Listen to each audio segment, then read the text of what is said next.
Halo adik-adik Smart Generation, apa kabar kalian semua? Berjumpa kembali dengan video pembelajaran Primagama. Perkenalkan, nama kakak Aryani Astuti, instruktur Smart kelas 6 tematik.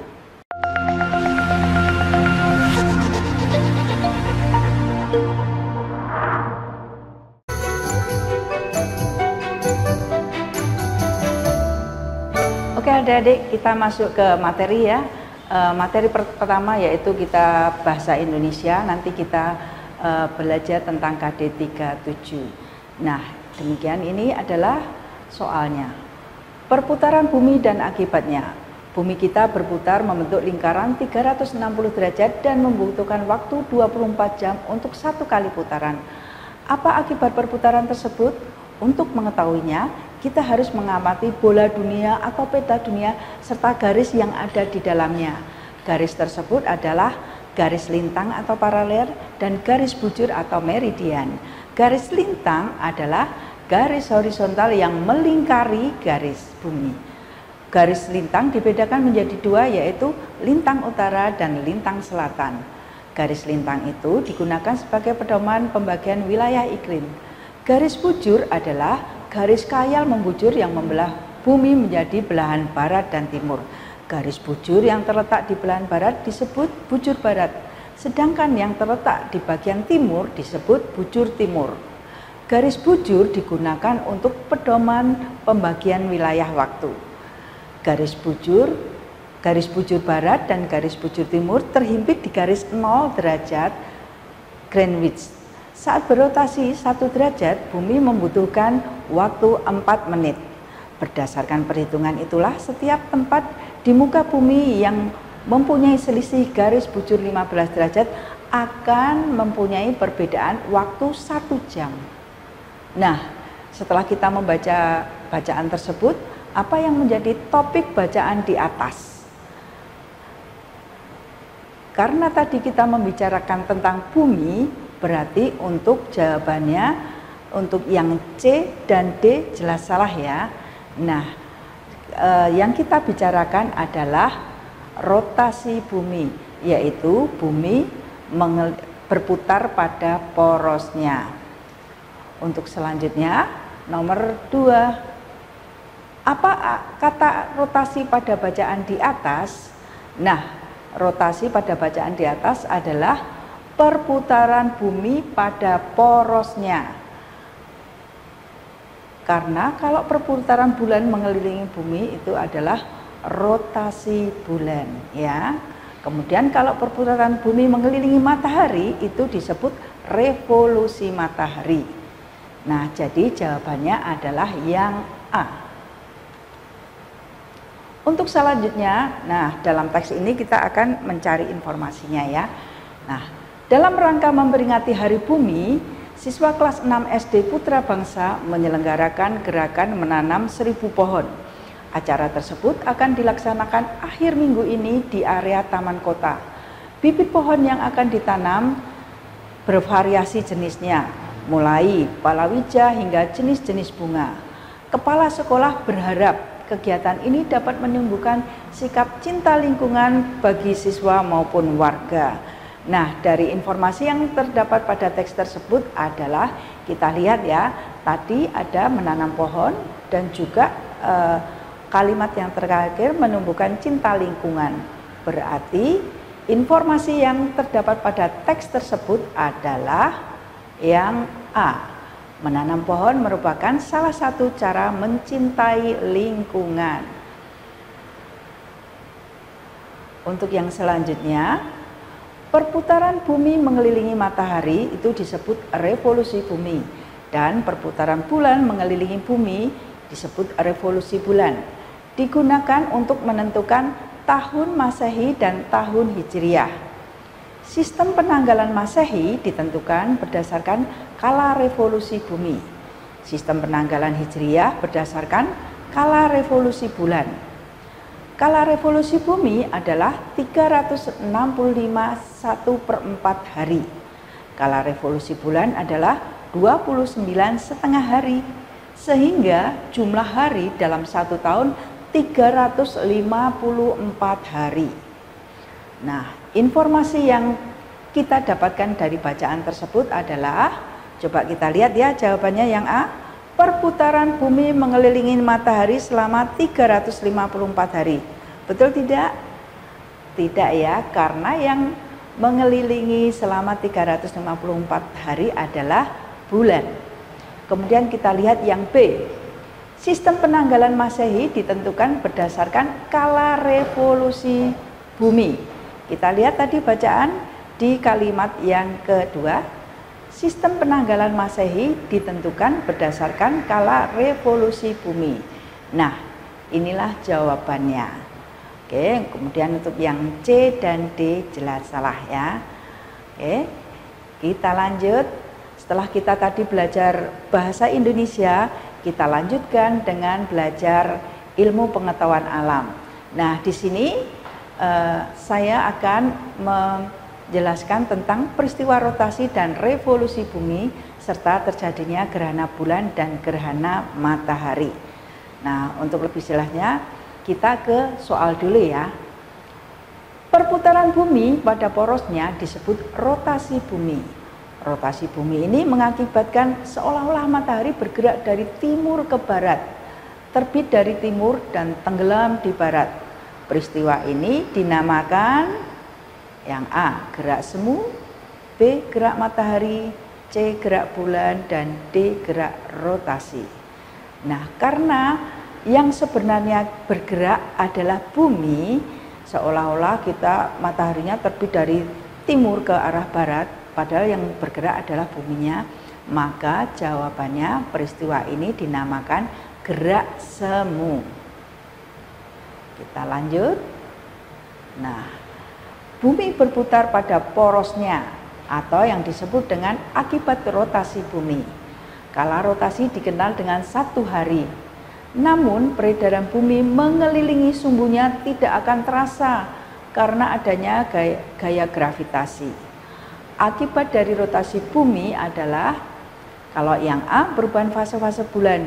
Bulan iya enggak? Kan ya, karena fase-fase bulan disebabkan oleh bulan itu sendiri.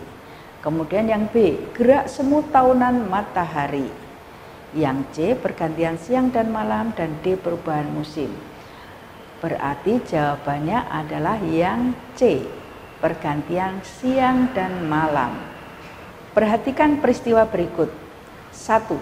Bentuk bumi pepat di kutub dan menggembung di bagian khatulistiwa.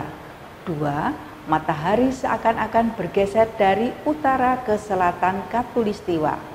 Yang ketiga, matahari seakan-akan terbit dari timur dan terbenam di barat. Yang keempat, perbedaan waktu antar daerah di bumi. Yang kelima, pergantian musim di belahan bumi utara dan selatan.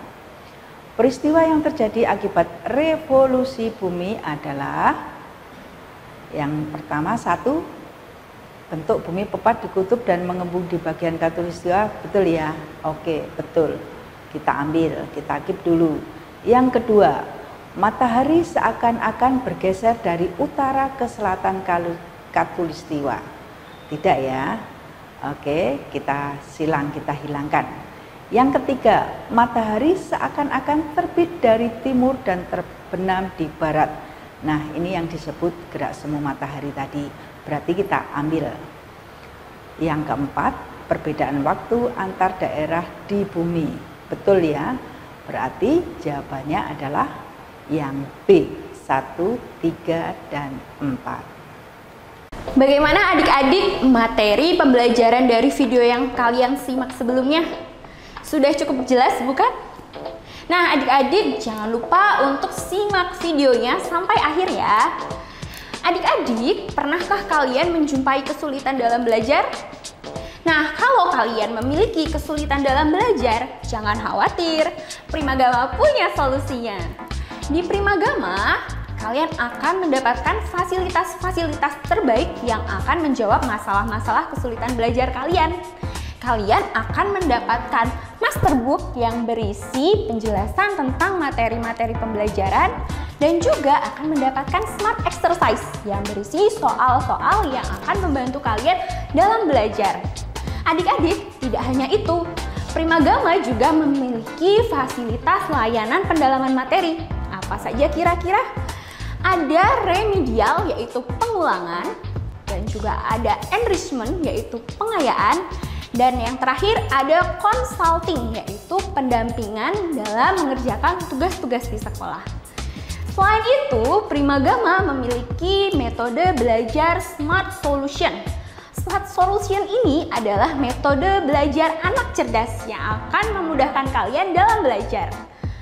Untuk kalian, adik-adik sekalian yang ada di jenjang SD, jangan lupa ya, ingat bahwa Primagama memiliki metode belajar tematik integratif yang sama seperti metode pembelajaran kalian di sekolah. Jadi diingat-ingat ya.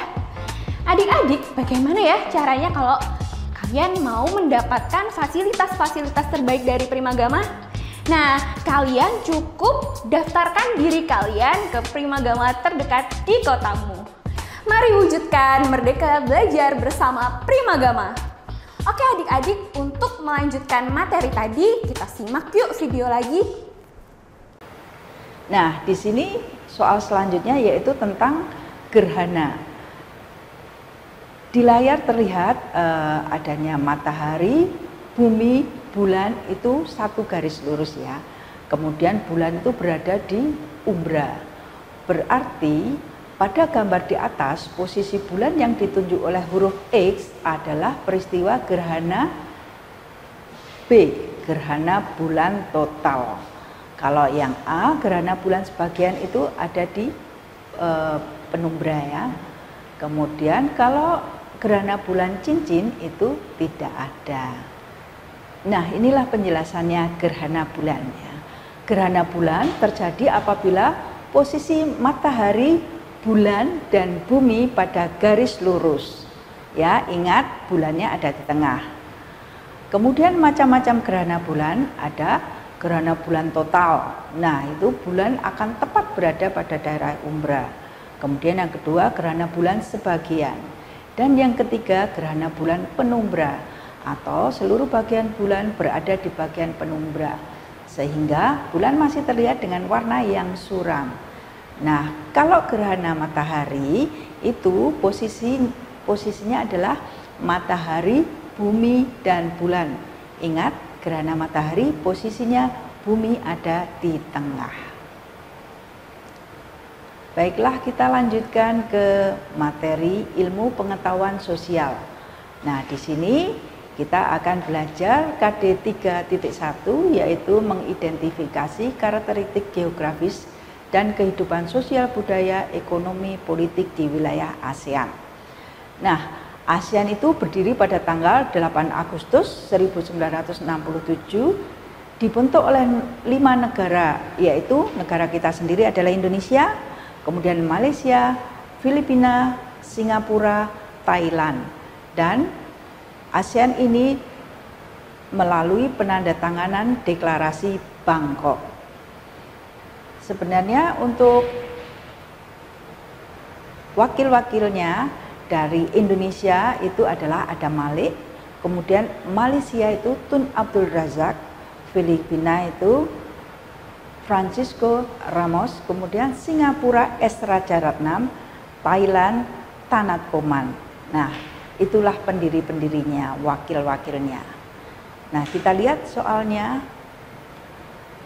Salah satu bentuk kerjasama dalam bidang kebudayaan yang dilakukan oleh negara anggota ASEAN adalah yang A, pengiriman TKI ke luar negeri, bukan ya. Yang B, pengiriman barang ke luar negeri, tidak juga ya. Kemudian yang C, pertukaran barang, ini juga bukan. Yang D, pertukaran pelajar. Nah, inilah jawabannya, yaitu yang D. Kita lanjut. Satu hal yang tidak menguntungkan dari letak strategis wilayah Indonesia adalah A, dikenal oleh bangsa-bangsa di seluruh dunia. B, iklimnya bagus dan tanahnya subur. C, kaya akan aneka ragam sumber daya alam. D, sering mendapat ancaman dan gangguan keamanan. Lihat, satu hal yang tidak menguntungkan.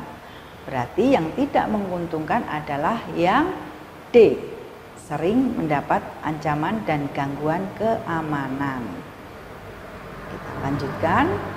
Nah, perdagangan bebas ASEAN itu AFTA itu adalah mempunyai arti yang A, perdagangan dengan menambah beban pajak antara anggota-anggota. Betul tidak menambah beban? Tidak ya. Kemudian B, perdagangan dengan menghilangkan beban pajak antara anggota-anggota. Kalau menghilangkan keseluruhan tentu saja juga bukan. Yang C, perdagangan dengan meningkatkan beban pajak antara anggota-anggota. Yang D, perdagangan dengan mengurangi beban pajak antar anggota-anggotanya. Jadi jawaban yang tepat adalah yang D. Kita lanjutkan. Nah, bentuk kerjasama yang tidak dilaksanakan oleh negara-negara anggota ASEAN adalah bidang militer ya? Iya ya. B, ekonomi pasti. C, sosial budaya? Iya. D, ilmu pengetahuan. Nah, berarti yang bukan adalah yang D, ilmu pengetahuan. Kita lanjutkan materinya yaitu PPKN. PPKN kita akan membahas tentang pelaksanaan kewajiban, hak, dan tanggung jawab sebagai warga negara beserta dampaknya dalam kehidupan sehari-hari. Namun kita melalui soal dulu ya. Kita lihat soalnya. Kewajiban merupakan sesuatu yang harus dilakukan. Nah, salah satu contoh kewajiban anak di rumah adalah A, mendapatkan uang jajan dari ibu. B, memperoleh pendidikan dan pengajaran. C, mengharap pakaian baru saat juara kelas. D, berbakti kepada kedua orang tua. Oke, kalau melihat jawaban A, B, dan C, ini adalah haknya anak-anak ya. Berarti kewajibannya adalah yang D, harus berbakti kepada orang tua. Kita lanjutkan. Di bawah ini merupakan akibat tidak ikut gotong royong menjaga kebersihan dan kelestarian lingkungan adalah A, tersebarnya wabah penyakit. B, kelangsungan hidup flora dan fauna tetap terjaga. C, mencegah terjadinya bencana banjir. D, mengurangi pencemaran lingkungan. Nah, kalau tidak ikut gotong royong berarti yang A, tersebar wabah penyakit karena kita tidak ikut bersih-bersih ya. Oke, untuk soal selanjutnya adalah manusia adalah makhluk sosial yang selalu membutuhkan orang lain. Sebagai makhluk sosial, kita memiliki tetangga. Kita harus hidup rukun dengan tetangga. Kita perlu melakukan kerjasama. Salah satu gambar yang menunjukkan perilaku hidup rukun di lingkungan rumah adalah, kita lihat ya, yang A, Pak tentara kita ini sedang bergotong royong di luar rumah. Kemudian yang B, ternyata satu keluarga sedang makan bersama. Berarti inilah yang menunjukkan perilaku hidup rukun di rumah ya. Jadi jawabannya adalah yang B. Sedangkan yang C dan D adalah warga masyarakat yang bergotong royong membersihkan di luar lingkungan rumah. Untuk soal selanjutnya, mari kita perhatikan gambar ini. Nah, gambar 1 ini adalah gambar anak-anak SD yang sedang membersihkan lingkungan sekolahnya. Kemudian yang gambar 2 tentang sebuah keluarga yang saling menyayangi dan mencintai. Kemudian yang gambar ketiga adalah gambar masyarakat sedang bergotong royong di lingkungan rumah. Kalau kita lihat ini adalah sebuah perumahan ya. Kemudian gambar yang keempat adalah gambar tentang siswa SMP yang sedang membersihkan masjid atau di lingkungannya ya. Pertanyaannya, berdasarkan gambar di atas yang menunjukkan salah satu contoh pelaksanaan kewajiban di lingkungan masyarakat, yaitu berarti di gambar berapa? Di gambar yang 3. Nah, berarti jawabannya adalah C. Demikian adik-adik Smart Generation penjelasan mengenai tema 8 Bumiku. Semoga bermanfaat untuk kalian semua. Sampai berjumpa di video pembelajaran selanjutnya. Jangan lupa subscribe channel YouTube kita dan bunyikan lonceng agar tetap update di video kita. Primagama siap, Primagama smart, Primagama terdepan dalam prestasi.